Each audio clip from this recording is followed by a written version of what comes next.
தேவ பிள்ளைகளே, தேவனுடைய ராஜ்யத்தின் சுவிசேஷத்தை அறிவிக்க, தேவனுக்காக எழும்பி பிரகாசிக்க ஆயத்தமா? இதோ உங்களுக்காக ஒரு சிறப்பு நற்செய்தி. அக்டோபர் 1, 2 அரசு விடுமுறை தினத்தன்று விசேஷித்த சுவிசேஷ ஜெப முகாம் நடைபெற இருக்கிறது. காலை 9 மணி முதல் இரவு 7 மணி வரை. தேவ செய்தி தீர்க்கதரிசி வின்சென்ட் செல்வகுமார், சுவிசேஷகர் எல். வின்சென்ட்ராஜ், சகோதரி கலா வின்சென்ட்ராஜ், சகோதரர் ஜோனத்தான், சகோதரி ஏஞ்சலின் ஜோனத்தான். இடம் வானத்தின் வாசல் சுவிசேஷ மையம், செம்பட்டி, திண்டுக்கல். தேவ பிள்ளைகளே, கர்த்தருடைய ராஜ்யத்தில் அறுவடை மிகுதியாயிருப்பதினால் ராஜ்யத்தின் சுவிசேஷத்தை அறிவிக்கவும் தேவ சித்தம் செய்யவும் இந்த ஜெப முகாமில் கலந்து கொள்ள உங்களை அன்போடு அழைக்கிறோம்.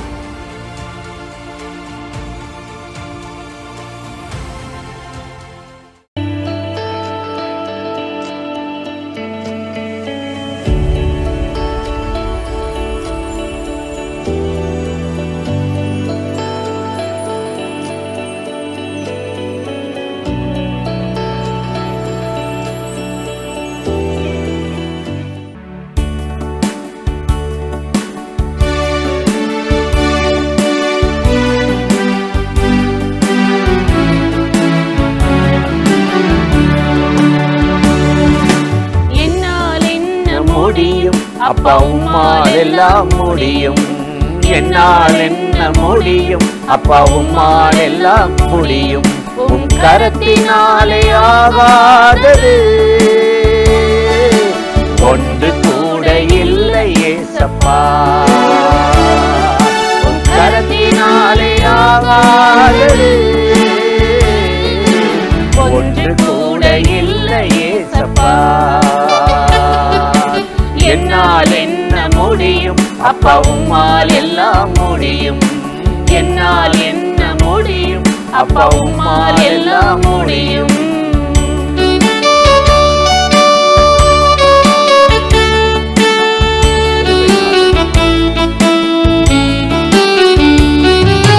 செங்கடலை நீர் திறந்துவிட்டால் அது எனக்கு முன்பாய் வழி திறக்குமே. எரிகோவை நீர் வீழ்த்தினார் அது எனக்கு முன்பாய் விழுந்து கிடக்குமே. செங்கடலை நீர் திறந்துவிட்டார் அது எனக்கு முன்பாய் வழி திறக்குமே. எரிகோவை நீர் வீழ்த்தினார் அது எனக்கு முன்பாய் விழுந்து கிடக்குமே. என்னால் என்ன முடியும்? அப்பா உம்மால் எல்லாம் முடியும். என்னால் என்ன முடியும்? அப்பா உம்மால் எல்லாம் முடியும்.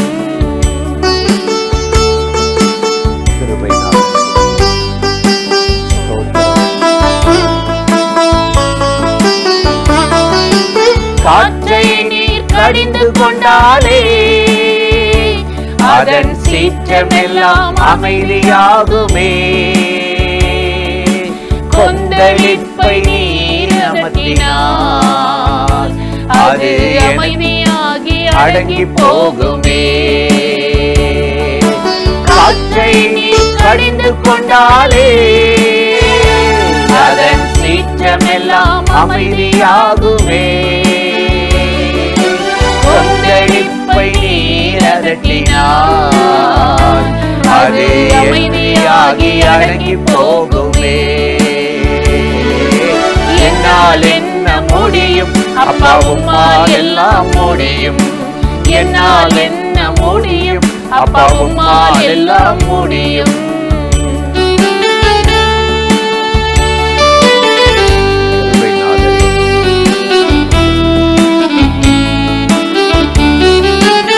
ஐஸ்வர்யம் கனமும் மகிமையும் முன்னில் நின்று இறங்கி வருகிறே. மேன்மைப்படுத்த பலப்படுத்திட கரத்தினாலே ஆகும் ஏசப்பா.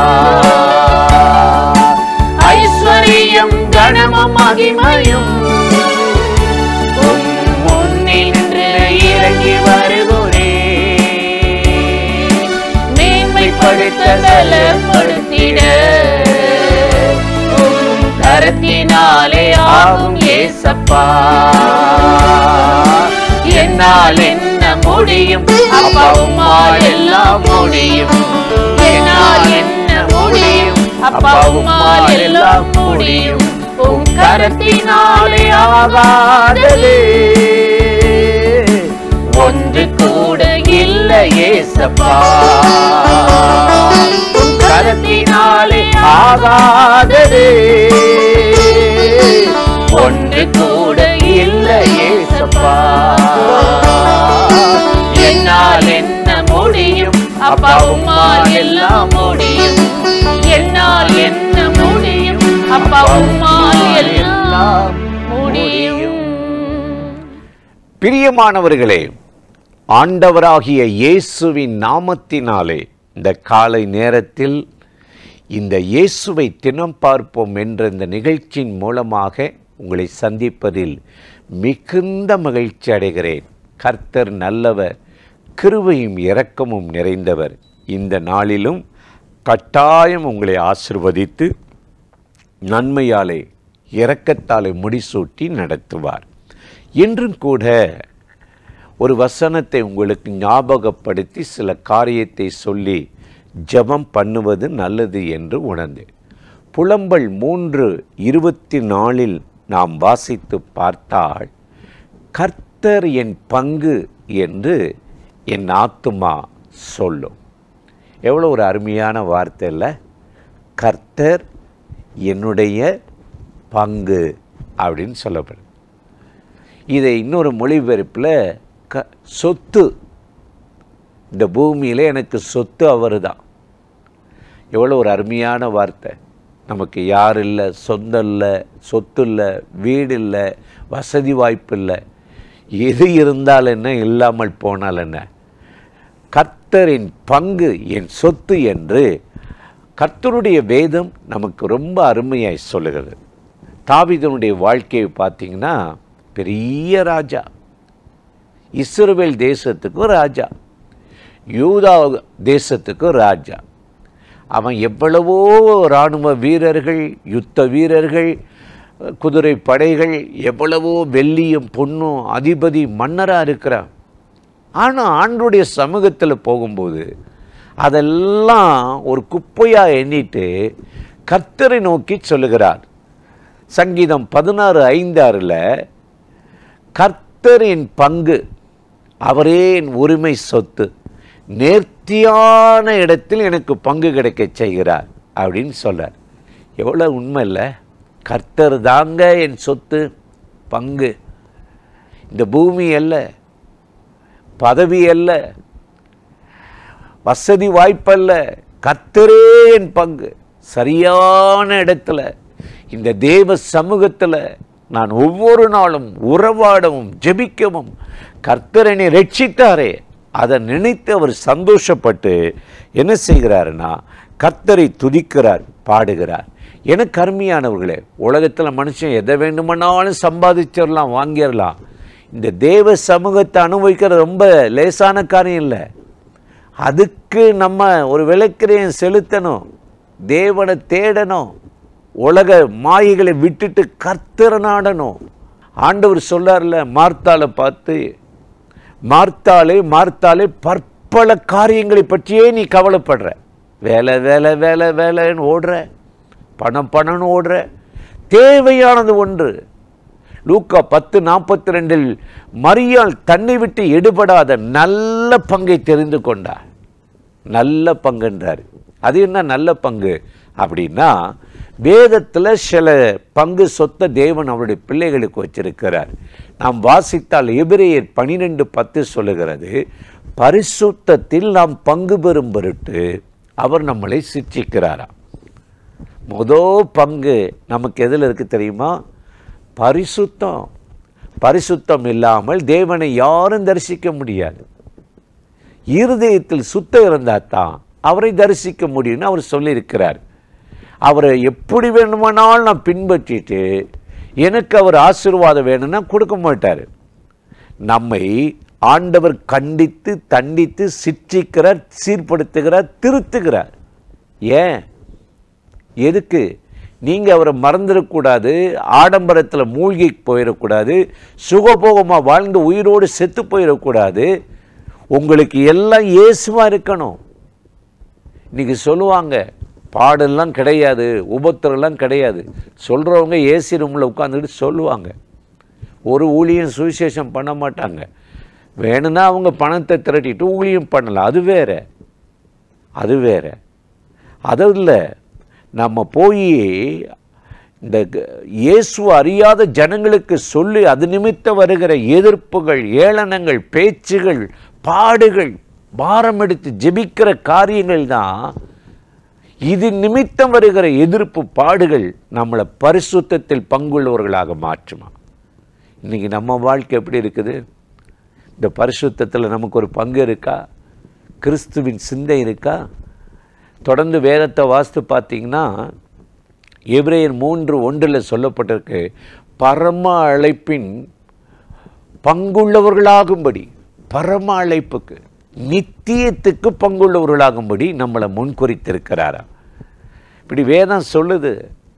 2 பேதுரு 1:4 வாசிக்கும்போது திவ்ய சுவாபத்துக்கு நம்மை பங்குள்ளவர்களாக மாற்றுறா. திவ்ய சுவாபன்றது என்ன? இயேசுவை கைது பண்ணும்போது வாய் திறவாமல் இருந்தாராம். பிலாத்து ஆச்சரியப்பட்டு போனான். என்ன இவர் எதிர்ப்பார், பேசுவார், பயமுறுத்துவார் நினைச்சோம். சாந்தமாக இருக்கிறாரே. திவ்ய சுவாபத்துக்கு நம்மை பங்குள்ளவர்களாக மாற்றுவார். இன்றைக்கி நம்ம வாழ்க்கை எப்படி இருக்குது?